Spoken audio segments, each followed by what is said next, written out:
할렐루야. 귀한 찬양으로 이 아침에 우리 하나님 영광 받으신 줄 믿습니다.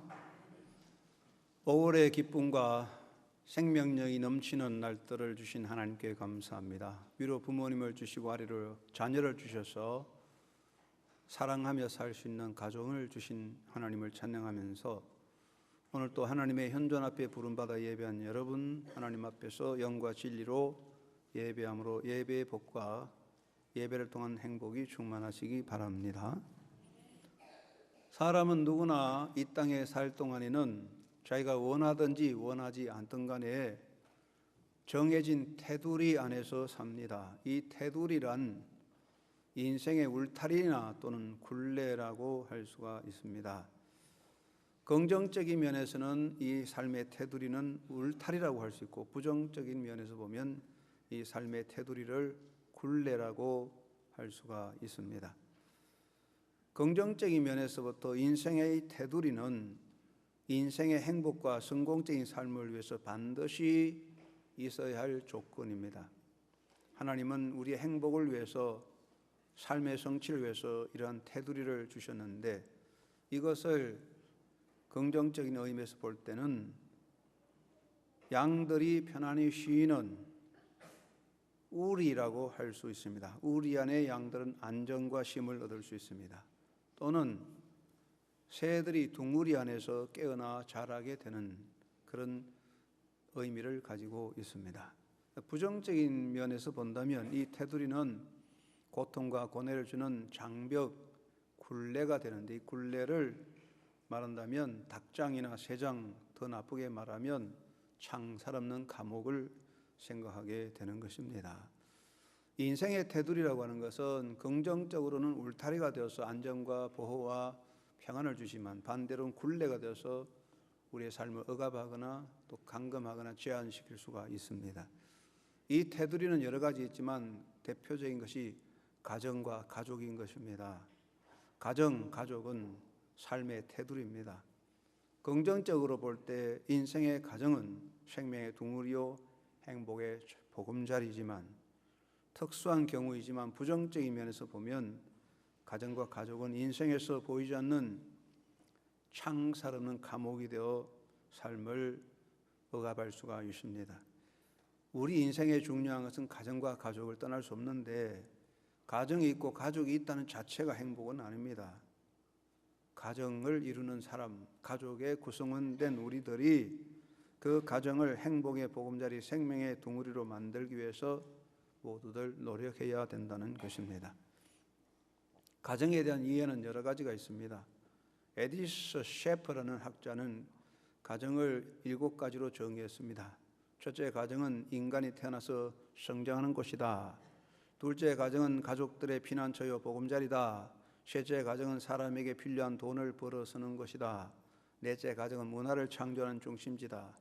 다섯째, 가정은 인간 생활의 가장 귀중한 것들을 많이 기억하게 하는 기억의 박물관이다. 여섯째, 가정은 영원한 인간관계가 형성되고 출발하는 곳이다. 일곱째, 가정은 신앙의 출발지면서 완성지다라고 말했습니다. 중요한 의미를 말하고 있는데, 저는 성경에서 말한 바를 따라 가정을 3가지로 간단히 생각하고 정의해 봅니다. 첫째, 가정은 하나님께서 친히 만들어주신 제도라는 것입니다. 하나님께서 사람을 지으시고 인간이 서로 더불어 사는 삶이기 때문에 제도, 조직을 만들어 주었는데 그것이 바로 가정입니다. 하나님께서 말씀하시기를 사람이 독처하는 것이 좋지 못하니 내가 그를 위하여 돕는 배필을 지으리라. 이렇게 말씀해서 돕는 배필, 서로 더불어 사는 그런 관계를 만들어 주셨습니다. 이게 부부관계고 가정입니다. 가정은 하나님께서 인간을 위해 친히 명하신 은총적인 삶의 테두리요 은총적인 삶의 제안입니다. 가정도 하나의 테두리고 제안이지만 이것은 은총의 자리라는 것입니다. 하나님은 이 가정을 통해서 하나님의 뜻을 이루고자 하는 것이죠. 그래서 우리는 이 가정이라는 삶을 통해서 더불어 사는 연합과 기쁨을 만들어가는 공동체를 이루는 것입니다. 두 번째, 가정은 인간의 삶의 바탕이 된다는 것입니다. 인간 존재 출발점이 어디냐? 가정입니다. 생명 있는 동물은 번식하여 생존을 이루는데 사람과 동물의 차이점은 동물은 인간의 본능적인 욕구에 따라서 본능의 행위에 따라서 생육하지만 인간은 가정이라는 인격적인 관계 속에서 출생하고 양육되는 것입니다. 이것이 동물과 짐승의 차이라고 하겠습니다. 사람은 가정이라는 하나의 공동체, 인격적 공동체 안에서 태어나서 생존하고 훈련되고 양육받는 것이죠. 그래서 가정은 인간 삶의 바탕이 되는 것입니다. 세 번째, 가정은 인간 관계의 장소인 것입니다. 인간은 관계적 존재입니다. 관계라는 게 뭡니까? 만남인 것이죠. 그러면 인간의 만남이 어디서 오느냐? 최초의 만남은 가정입니다. 가정을 통해 만남이 생기고 가정에서 만남을 배우고 만남의 훈련을 하는 것입니다. 그래서 서로 이해하고 도와가는 것을 배우는 것입니다. 책임을 배웁니다. 자녀에 대한 책임을 지고 나이 드신 부모님에 대한 책임을 가지고 서로의 행복을 서로 책임지는 훈련, 책임을 가지는 곳. 그래서 가정은 인간관계의 장소라는 의미에서 중요하기 때문에 가정 자체가 잘못되면 관계들이 잘 형성되지 않고 무너지는 것이죠. 그러면 가정이란 뭐냐? 집을 지어놓은 것이 가정이 아니고 가족관계, 사람이 사는 것이 가족입니다. 가족은 뭐냐? 가장 가까운 관계가 가족입니다. 인간관계에서 가장 가까운 관계가 가족이잖아요. 그래서 부부를 일심동체라고 합니다. 이 말은 부부가 됐다 해서 몸이 하나 될 수는 없는 건데요. 이것은 붙어있는 가장 가까운 관계라는 것입니다. 부모와 자녀는 그 사이에 거리가 없습니다. 엄마 품에 자란 자녀, 그 부모와의 관계는 분신과 같은 것이고 같은 피를 나눈 형제는 생명적 관계로 늘 함께 붙어 있습니다. 그리고 이 가족이라고 하는 것은 가장 영향력을 크게 미치는 관계입니다. 인간은 영향을 받고 영향을 미치는 존재입니다.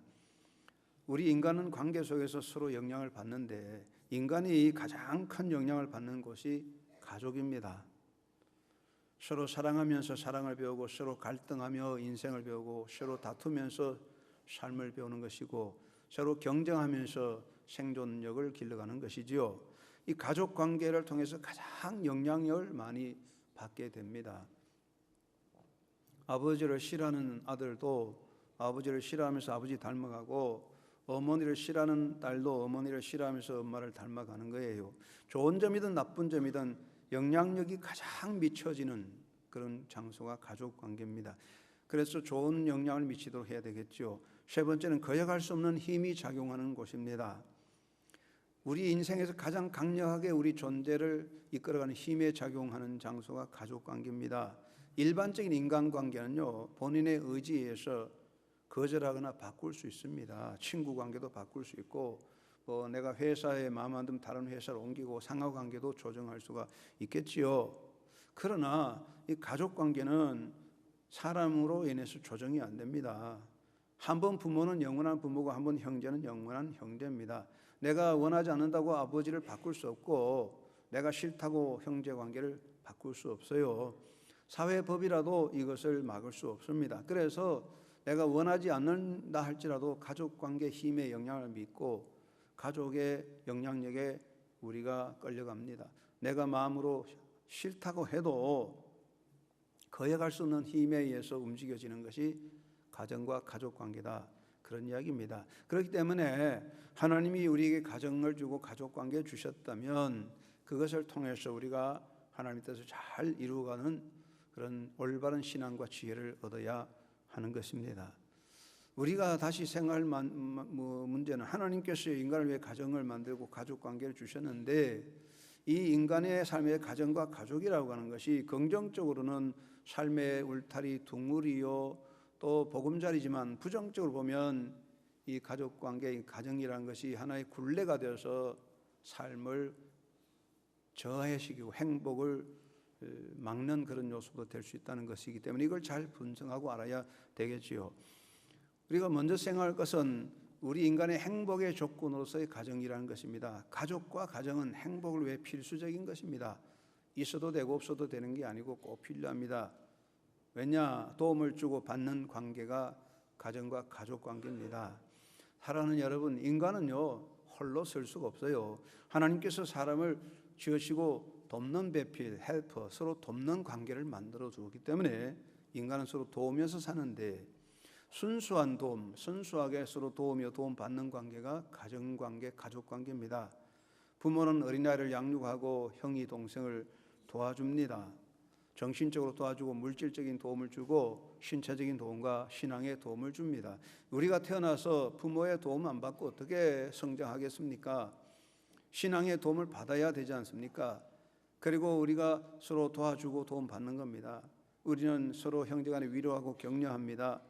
신앙적으로 서로 지도해 줍니다. 섬기고 공개를 합니다. 삶의 지혜를 서로 주고 나누게 됩니다. 우리가 이 가정이라는 가족 관계를 통해서 정신적으로, 신체적으로, 물질적으로, 신앙적으로 도움을 받고 도움을 주는 이것을 통해서 삶이 형성되고 우리 삶의 자리가 매겨지고 성숙하기 때문에 가족관계는 행복의 요소다 그 말입니다. 두 번째는 인생의 동반자 관계인 것입니다. 여러분 잘 아시겠지만 아무리 잘나고 똑똑해도 혼자는 안 됩니다. 혼자 있으면 아무 의미가 없어요. 내가 아무리 좋은 것을 가져도 혼자 있으면 의미가 없는 것이기 때문에 동반자 관계인데, 사실 인간의 행불행을 가만히 보면 동반자 관계에서 많이 영향을 믿어요. 아무리 좋은 여행이라도 동반자가 좋지 않으면 절대로 좋은 여행이 안 됩니다. 우리 인간에서 부부관계, 부모와 자녀관계, 형제관계는 가장 가까운 진실한 동반자 관계입니다. 함께 태어나서 함께 인생을 의지하며 밀어주고 또 도와주며 살아가는 것입니다. 이 관계가 참 중요하다는 것입니다. 1934년 캐나다 온타리오의 디온이라는 가정에서 인류 역사에 처음으로 5 쌍둥이가 태어났는데요. 그 위로 언니, 오빠가 5명이 있는데 또 5 쌍둥이가 태어났습니다. 태어나자마자 이 5 쌍둥이는 격리돼서 자라게 되는데, 첫째는 그 가정이 가난해서 5 쌍둥이를 보살필 만한 재정력도 없었지만, 또 한 가지는 의학계 연구 대상이 돼서 이 5 쌍둥이를 연구하게 됐습니다. 그래서 가족과 떼서 특별하게 양육을 했는데, 이 아이들은 태어나면서부터 수많은 구경꾼과 보도진들과 의사와 간호사들의 틈에서 자랐는데요. 자라는 환경은 최고의 의료시설과 보호를 받았지만은 이들이 성장한 결과 보면 5 중에 2은 소녀 시절의 병으로 죽었습니다. 2은 결론했지만 특이한 성격으로 쉽게 이혼하여 가정을 지키지 못했습니다. 하나에는 독신으로 살았는데 몬트리올 교회 웹단집에서 홀로 살게 되었습니다.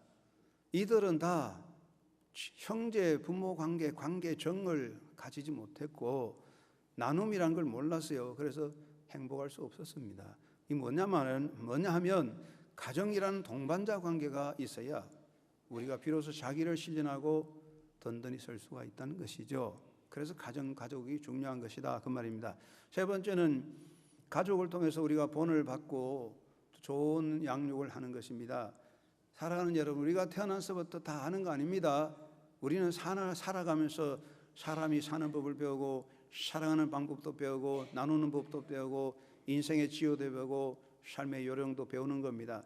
가정은 인생의 훈련 장소입니다. 가정을 통해서 우리가 사는 법, 더불어 사는 것, 사랑의 실천, 나누는 것, 양보 이런 거 다 배우는 겁니다. 우리가 의도적이 아니라도 우리는 어쩔 수 없이 서로 간에 보여주고 본을 받습니다. 제발 나를 좀 본받지 말라고 당부해도 저절로 본받고, 나는 절대로 본받지 않겠다고 다짐해도 본을 받는 것이 인간관계입니다. 그래서 우리는 가정을 통해서, 가족관계를 통해서, 부모를 통해서 우리가 서로 좋은 것을 배우는 겁니다. 나누는 것을 배웁니다. 사랑하는 법을 배웁니다. 예배하는 걸 배웁니다. 기도를 배웁니다. 헌신과 봉사를 배우는 거예요. 그래서 가정이라는 가족관계를 통해서 인간의 삶을 배워서, 믿음을 배워서 신앙생활을 하는 것이고 삶이 성숙한 모습을 가지는 것이지요. 그래서 대체로 좀 대가족적인 공동체 가정에서 자란 아이들이 건강하고 행복할 수 있는 것은 그런 가정이라는 가족이 주는 여러 가지 영향력, 좋은 본을 받고 훈련을 잘 받았다는 그런 것입니다. 그래서 가족은 행복의 필수적 요건이다. 그렇게 말해야 됩니다. 있어도 되고 없어도 된다, 그런 건 아닌 것입니다. 그러면서도 가족이 미치는 역기능이 있습니다. 가족은 자칫하면 서로에게 해가 될 수 있는데 서로에게 상처를 입힐 수가 있습니다. 그림 속의 호랑이를 아무리 구경해도 호랑이에게 물려가는 법은 없습니다. 멀리 서서 장미를 보면 향기도 없지만은 가시에 찔릴 일도 없습니다. 그러나 장미밭에 들어가면 향기는 좋지만 장미가시 찔리는 것입니다. 사람이 서로 멀리 떨어져 있으면 그냥 좋아 보이고 나와 관계없어요. 상처받을 일이 없습니다. 그러나 사람이 가까이 붙어 있으면 상처가 서로 찌르게 됩니다. 내 입속에 있는 혀와 볼도 이빨에 의해서 물려 피를 흘리는데 가까운 가족의 사이에 서로 상처가 생기지 않습니까? 인간은 연약한 질그릇이라 쉽게 잘 깨집니다. 일상의 말과 행동들이 우리에게 상처가 되는 것입니다. 우리말에 가랑비에 옷 젖는 줄 모른다 하는 말이 있습니다. 가랑비 옷 젖는 줄 모르고 자꾸 비 맞으면 나중에 홀딱 젖는데, 가족끼리 서로에게 주는 조그마한 상처 하나하나 별거 아니지만 그게 쌓이고 쌓여서 나중에는 엄청난 상처가 돼서 치유할 수 없는 그런 앙금들이 만들어지는 거지요. 부부 사이에, 부모 자녀 사이에, 형제 사이에 상처가 생기는 겁니다. 가족은 가깝기 때문에 상처를 입힐 수 있습니다. 두 번째, 가족은 서로에게 올무도 될 수가 있습니다. 우리가 함께 사는 거, 이거 좋은 관계지만 함께 살기 때문에 서로 간에 올무가 되어 상대방의 발목을 잡을 수가 있는 것입니다. 에서는요, 자기 동생 야곱에게 장자의 명분을 뺏겼습니다. 물론 에서와 야곱 사이에 정당한 거래가 있었고 에서가 우매했습니다만은, 그러나 인간적으로 보면 에서는 야곱에 의해서 장자의 명분을 뺏기고 화를 냈습니다. 가족 관계가 미치는 그런 문제입니다. 가족이기 때문에 올무가 될 수가 있는 것입니다. 제가 잘 아는 어떤 훌륭한 똑똑한 사람, 서울대도 나오고 아주 정말 지혜롭고 그런 사람인데, 아버지의 사상 때문에 평생 사회생활 못하고 고시해도 떨어지고 어디에든 들어가지 못해서 인생을 힘들게 산 사람이 있더라고요. 부모의 사상 때문에 자녀들이 평생 잘못된 길 갈 수가 있습니다. 형제가 잘못된 행위를 함으로 사회생활에 제약을 받는 경우가 많습니다. 부모의 욕심과 집착과 이기적인 자만심 때문에 자기 길을 가지 못하는 자녀들이 또 많이 있습니다. 때론 자녀들이 잘못 행하고 자녀들이 큰 실패해서 재산 날리고 부모의 명예를 더럽히는 경우로 인해서 부모가 고생하는 부모도 있지 않습니까? 가족이라고 하는 것이 가까우면서도 상대방의 올무가 되어서 발목을 붙잡아 맬 수도 있는 겁니다. 그래서 가족은 정말 조심해야 되죠. 세 번째는 서로에게 피해를 줄 수가 있는 것입니다. 다시 말씀드리지만은 멀리 있는 사람은 서로 간에 피해를 줄 일이 없습니다. 가장 가까운 사람들에게 피해가 생깁니다. 음주를 하고 운전하는 사람에게 받쳐서 다쳤다면 얼마나 억울하겠습니까? 나는 똑바로 가지만은 술 먹고 운전하는 사람이 날 박아버리면 내가 다칩니다. 서로 간에 피해가 되는 거죠. 가족 관계도 그렇습니다. 어린 시절에 부모의 편애와 무관심, 학대로 인하여 일생 동안 정신적인 불안과 피해의식에 사로잡혀 사는 사람도 있지 않습니까?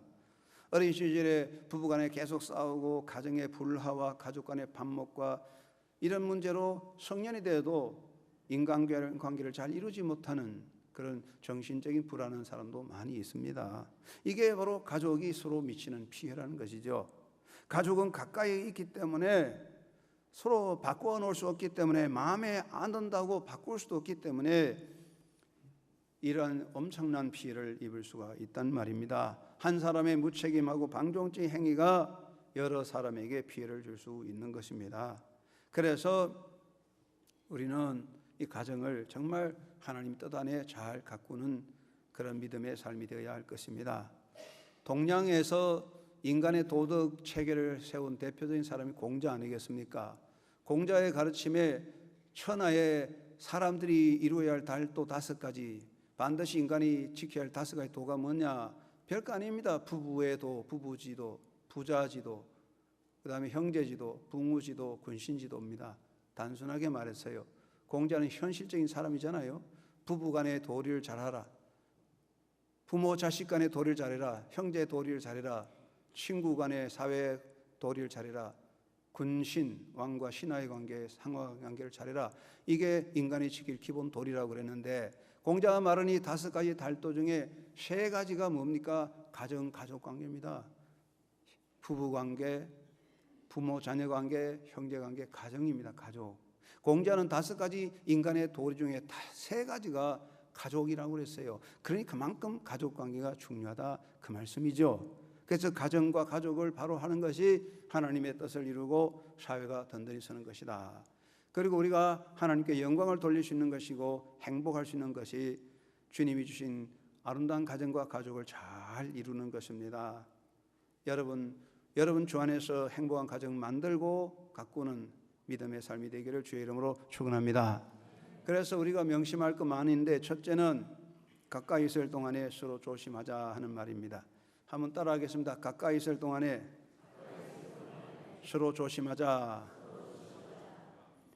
사랑하는 여러분, 인간은 조심해야 됩니다. 조심할 게 많은데 조심 중에 한 가지가 사랑의 조심인데요. 인간적인 사랑은요, 조심하지 않으면 상처를 입힐 수가 있습니다. 사랑한다고 하면서 조심하지 않으면 그 사랑이 상처가 되게 되는 것이죠. 그래서 가까이 있을 동안에 서로 조심하되 무엇보다 말 조심해야 될 것입니다. 가족 사이에는 말 조심해야 됩니다. 가까운 사이일수록 말 조심해야 됩니다. 가까운 가족이라는 것 자체가 함정이 있는 것입니다. 여러분, 제가 여기서 돌멩이를 던진다면 여기 할렐루야 찬양 때는 정통에 맞을 거예요. 가까우니까. 그런데 저 뒷자리에 있는 사람은 잘 안 맞아요. 머니까요. 여러분, 우리가 말을 할 때 멀리 사람은 상처가 안 됩니다. 가까이 사람이 상처받습니다. 말의 화살이 제일 상처를 입히는 건 가까이 있는 사람이죠. 그래서 우리가 가까이 있다고 허물이 없다고 해서 주의하지 않고 감정 조절하지 않고 화풀이하듯 말할 때 가장 가까운 가족이 상처를 받는 것입니다. 무책임한 말과 지킬 수 없는 약속을 함부로 하거나 감정적인 가시돋친 말을 함부로 내뱉으면 그 말이 멀리 가기 전에 바로 우리 가족에게 상처를 주는 것입니다. 그래서 우리가 무엇보다 말 조심해야 되는 것이죠. 미국 캘리포니아의 샌디에고에 블로드라는 유명한 식당이 있다고 하는데, 어떤 날 큰 부자 가정이 결혼식을 하고 피로연을 가지게 되는데 한 300명의 손님이 모여서 피로연 잔치를 하는데, 신랑 신부가 앞자리에 앉아서 오손도손 이야기하다가 결혼식하고 뭐가 서로 마음에 안 들었는지 신랑 신부 서로 말다툼이 생겼어요. 서로 티격태격하다가 신랑이 화가 나가지고 그만 그 앞에 있는 결혼 피로연 축하 케이크를 들어가지고 신부 얼굴에다가 콱 하고 던져서 케이크를 쳐발랐습니다. 그러니까 싸움이 생겼어요. 근데 그 결혼식장에 신랑 쪽 손님, 신부 쪽 손님이 있으니까 신랑 패, 신부 패가 서로 붙었어요. 의자를 집어 던지고 음식상을 뒤집고 야단났는데 경찰이 30명이 동원돼서 안정시켰답니다. 이 사건은요, 브리테니카라는 유명한 사전에 나올 정도로 유명한 사건입니다. 말 한마디가 엄청난 불행을 만든 것이죠. 그래서 우리는 말할 때 이것이 참말인가, 이것이 꼭 필요한 말인가, 이것이 친절한 말인가를 생각해 보아야 할 것입니다. 여러분, 특별히 젊은이들은 이것을 꼭 기억하셔서 우리가 이 땅에 살 때 가까이 있는 가족에게 무엇보다도 말 조심해야 할 것입니다. 그리고 손발 조심해야 할 것입니다. 손과 발을 하나님 주신 것은 생산과 노동을 위해 주신 것입니다. 여러분, 제가 아무리 주먹을 여기 휘둘려도 여러분 절대로 안 맞습니다. 제가 주먹을 아무리 휘둘러도 여러분 안 맞습니다. 그러나 할렐루야 찬양때 주먹을 한번 내밀어 보세요. 시작. 누가 맞습니까? 옆 사람 맞습니다. 내가 주먹을 휘두르면 가까이 있는 사람 맞습니다. 여러분이 주먹을 휘두르면 제일 가까운 가족이 피해를 입습니다. 그래서 우리는 손발 조심해야 되는 것입니다. 서로에게 소홀히 하지 않도록 조심해야 됩니다. 여러분, 가까이 있는 가족은 늘 봐서 좋습니다. 우리가 부르는 노래에 내가 아침에 눈을 떴을 때 당신을 볼 수 있다면 얼마나 행복하겠느냐. 그래서 우리가 늘 아침에 눈 뜨고 늘 같이 보는 것 참 행복한 것입니다. 그러나 늘 가까이 있기 때문에 서로 간에 소홀히 하는 함정이 있는 것입니다. 날마다 가까이 있고 보기 때문에 덩하니 하고 소홀히 여깁니다. 오랜만에 보는 사람은 오랜만에 보니까 잘 예의를 갖춥니다. 저도 또 그렇습니다. 오랜만에 보는 교인들은 정중하지만 제 가족에게는 그렇게 못할 때가 많습니다. 날마다 같이 보니까요. 이거에 함정이 올시다. 우리는 가까이 있을 동안에 서로 배려하고 가까이 있는 가족이 나로 인하여 상처받지 않도록 살펴야 할 것입니다. 고린도전서 7장 5절에 사도 바울은 여러분 기도하기 위하여 합의한 다음에는 분방하지 마십시오. 기도하기 위해서 결의하고 나서 기도할 때는 몰라도 그렇지 않을 때는 따로따로 방서지 마세요. 이 말은 가까이 있는 사람끼리 서로 조심하고 마음을 합하라는 뜻이겠지요. 어떤 마을에 빵 굽는 사람이 있었습니다. 얼마나 고집이 세고 왜 고집인지 남의 말 안 듣습니다. 아내 말 안 듣습니다. 아내는 아주 고운 사람입니다. 마음이 열렸습니다. 아내의 충고 듣지 않습니다. 이 사람은 고지고시대로 살아가면서 아내를 구박하고 미워합니다. 그런데 아내를 미워할 때마다 천사가 그 사람의 심장에다가 쪼약돌 하나씩 던졌어요. 그러니까 아내를 미워할 때마다 심장이 충격을 받아 얼마나 아픈지 아프면 아플수록 더 아내를 미워하고 화를 냈습니다. 근데 계속 아프니까 못 견뎌서 하나님 아버지 내 심장 아픈 거 고쳐주세요 했더니 그 마음속에 천사의 음성이 들려서 야, 너 심장 안 아프려면 아내를 사랑하라 그랬답니다. 그래서 아내를 사랑하려고 마음을 돌이키고 하나님 앞에서 아내를 사랑하니까 그 마음의 심장에 돌이 하나씩 없어져서 평안을 얻었다고 하는 거죠. 그래서 행복한 삶이 됐다는 이야기가 있습니다. 사랑하는 여러분, 가족이란 가까이 있습니다. 날마다 만납니다. 지나가면 부딪힙니다. 손 뻗으면 옆에 있습니다. 그렇기 때문에 우리가 소홀히 여기고 무관심할 수 있습니다. 함부로 할 수 있습니다. 조심해야 됩니다. 그래서 말 조심하고 손발 조심하고 언제나 소홀히 하지 말고 보살피는 그런 따뜻한 부부와 가정과 삶이 되기를 주의 이름으로 축원합니다. 두 번째는 지켜야 할 것을 지켜나갑시다. 한번 따라합시다. 지켜야 할 것을 지켜나가자. 아이 목사님 지켜야 할 것 꼭 지켜야죠. 그렇습니다. 여러분 지켜야 할 것 지킵니까? 지켜야 할 것 잘 지키면 무슨 걱정입니까? 안 되는 겁니다. 그게 그렇습니다. 우리가 지켜야 할 것 지키는 것입니다. 그러므로 부부관계, 가족관계, 형제관계 피할 것을 피할 수 있도록 힘써야 됩니다. 무엇보다도 여러분 가족관계에서 서로의 허물을 덜쳐내는 것 절대 금지입니다. 아무리 화가 나고 아무리 약이 올라도 상대방의 약점과 실수와 수치를 덜먹이지 마세요. 인간은 다 허물이 많습니다. 덜쳐내면 허물투성입니다. 그런데 가족이 그걸 덜쳐내는 거 얼마나 상처되는지 모릅니다. 그런 건 덜쳐내는 게 아닙니다. 상대방을 비하시키는 행동도 해서 안 됩니다. 종종 부부 싸움한 걸 가만히 보면 부부간에 싸우면 되는데 괜히 조상을 덜먹인다고요. 당신 집안 꼴 보니 당신 뭐 별 수 있겠냐 뭐 이런 소리 하는데 여러분 남자가 아내에게 그런 말하면 그 남자 정말 설교 시간에 좀 미안하지만 쪼다 병신 밥통이야. 여자가 그런 말하면 그 여자는 그건 정말 고양이보다 더 악해. 그런 말하면 안 되는 거예요. 감정이 있으면 감정을 할 일이지 뭐에 그게 조상까지 나옵니까? 절대로 안 됩니다. 우리 인간의 허물을 덜쳐내면 안 됩니다. 상대방의 허물을 덜쳐서 씹어서 좋아할 사람이 어디 있습니까? 성령군자도 안 좋아합니다. 책임 전가하지 마십시오. 가인은 아벨을 돌로 쳐 죽여놓고 하나님이 찾으시니까 내가 뭐 동생 지키는 자입니까? 책임을 회피했습니다. 이건 안 되는 것입니다. 사랑하는 여러분, 가족은 공동체입니다. 내 아들, 내 딸, 우리 인생의 문제 공동체입니다. 누구 책임 있냐요? 책임이 다 같습니다. 그런데 당신 책임이야? 이러지 마세요. 이거 정말 있을 수 없습니다. 우리가 다 함께 책임지는 겁니다. 우리 책임이죠. 내 책임이지. 그래서 우리가 부부간에 지켜야 할 거 뭡니까? 허물을 덜쳐내고 상대를 비하시키고 책임 전가하는 거 피해야 합니다. 두 번째는 행할 것을 꼭 힘쓰시기 바랍니다. 간단한 것부터 행하시기 바랍니다. 여보, 조금만 참아. 이번에 내가 사업을 하는데 대박 터지면 내가 100억 벌면 당신 명품으로 온몸을 둘러 사줄 거야? 그 말, 그게 중요한 거 아니에요.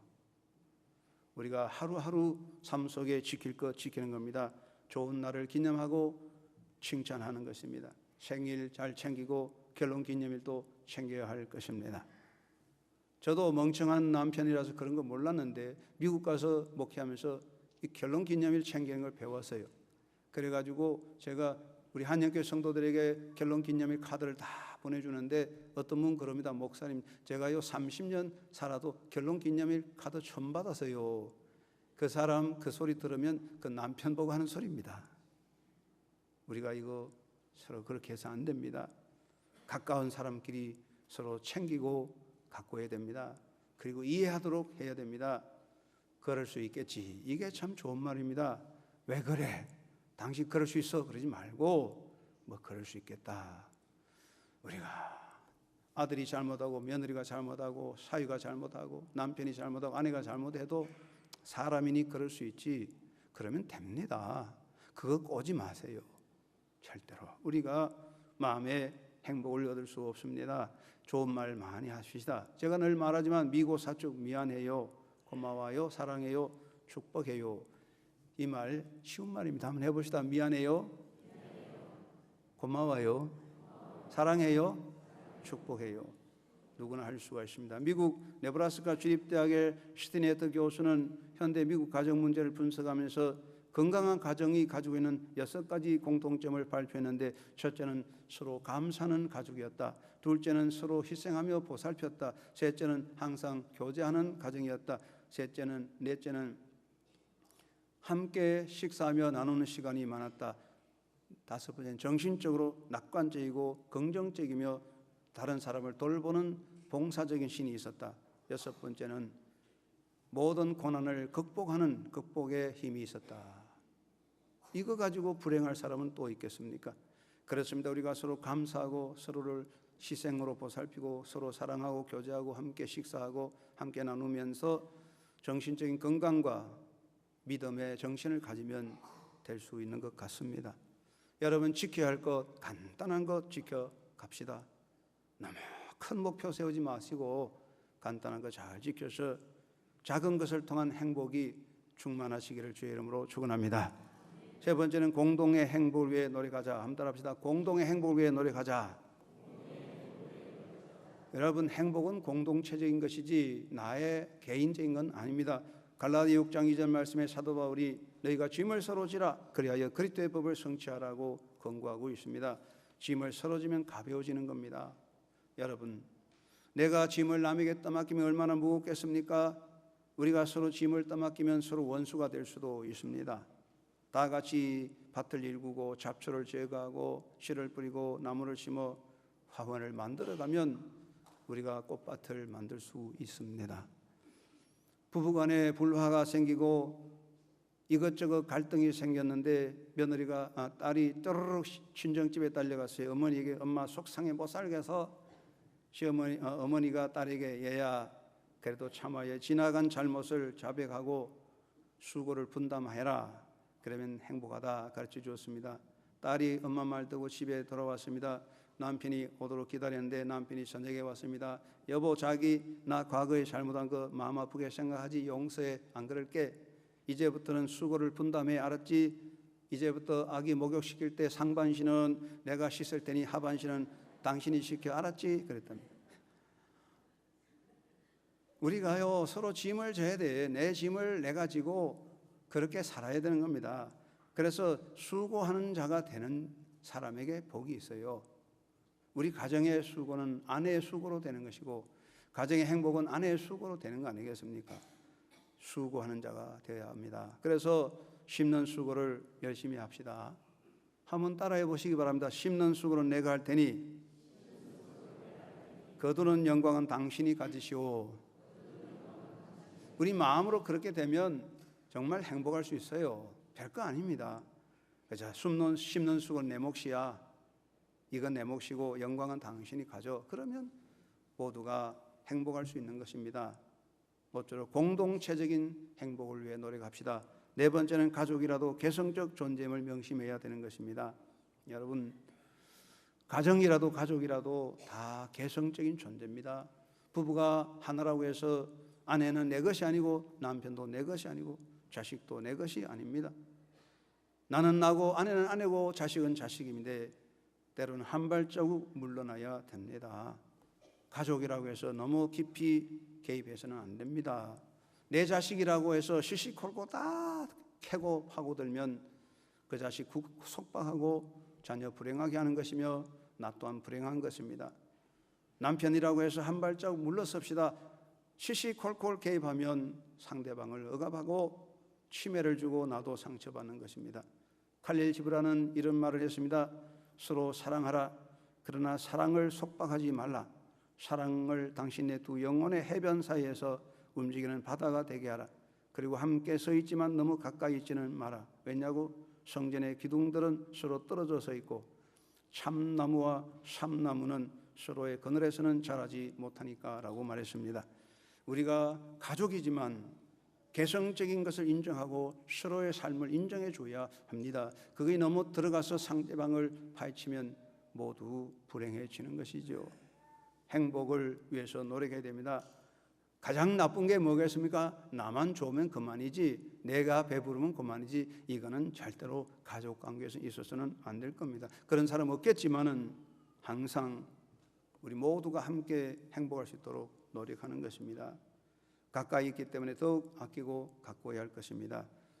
여러분, 자기 손에 있는 것을 가장 귀히 여기고 아끼고 사랑하는 사람이 행복한 사람입니다. 자기 손에 있는 것을 항상 못마땅히 여기고 다른 사람의 것을 항상 부러워하면서 그것을 넘나보는 사람 행복할 수 없습니다.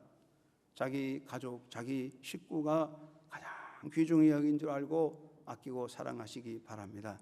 종종 젊은 사람들 농담합니다. 잡은 고기는 떡밥을 안 준다. 이거 아주 못된 말입니다. 이게 사회적으로 못된 말을 버려야 됩니다. 이 세상에서 내 가족, 내 식구보다 더 귀한 것이 어디 있겠습니까? 더 사랑해야 되겠죠. 서로를 위해 인생의 다리가 되도록 힘써야 될 것입니다. 나를 밟고 지나가세요 하는 정신으로 살아가면 얼마든지 행복할 수가 있습니다. 가정마다 문지방 앞에 발터는 문지털이가 있습니다. 발을 털고 들어가면 집안이 깨끗합니다. 나를 밟고 지나가세요. 그런 마음으로 살면 가정은 든든할 수가 있습니다. 요즘은 잘 안 부르지만은 과거에 많이 부른 노래 가운데 아름다운 노래가 있습니다. Bridge of Troubled Water라는 유명한 노래입니다. 그대 지치고 서러울 때 두 눈에 어린 눈물 씻어주리라. 그대 괴롭고 외로울 때 그대 주신 영혼 위로하리라. 그대 마음이 흔들릴 때 그대 위해 나는 기도하리라. 시험이 와도 물리치리라. 사랑의 그대 위에 험한 세상 다리 되어 그대 지키리. 이 노래 참 아름다운 노래입니다. 우리는 이런 마음으로 살아야 하겠죠. 사랑의 그대 위해 험한 세상의 달이 되어 그대 지키리. 어두운 세상의 달이 되어 그대 비추리. 여러분, 우리 하나님이 주신 가정입니다. 하나님이 주신 가족입니다. 때론 나로 인하여 상처받지 않나요? 우리 모두 함께 만들어가면 되는 것입니다. 성령 안에서 우리 모두 함께 아름다운 가정과 가족을 통하여 하나님이 이루시는 역사가 여러분과 가정을 통하여 이루어지고 하나님의 놀라운 비전이 성취되는 역사가 여러분 삶을 통해 가정을 통해 계속되기를 주의 이름으로 축원합니다. 하나님 아버지 감사합니다. 우리에게 가정 주시고 가족을 주셨는데 우리가 때로는 나의 욕심과 어리석은 무지함으로 상처를 입혔습니다. 용서하여 주시고 성령의 인도를 따라 서로 사랑하며 보살필 수 있는 아름다운 마음을 가지고 우리 가족을 통하여 이루어질 하나님의 뜻이 저희들을 통하여 가족을 통하여 자녀를 통하여 이루어지게 역사하여 주시고 성령 안에 아름다운 열매를 맺는 주의 백성 되게 하여 주시옵소서. 예수님의 이름으로 기도드리옵나이다. 아멘.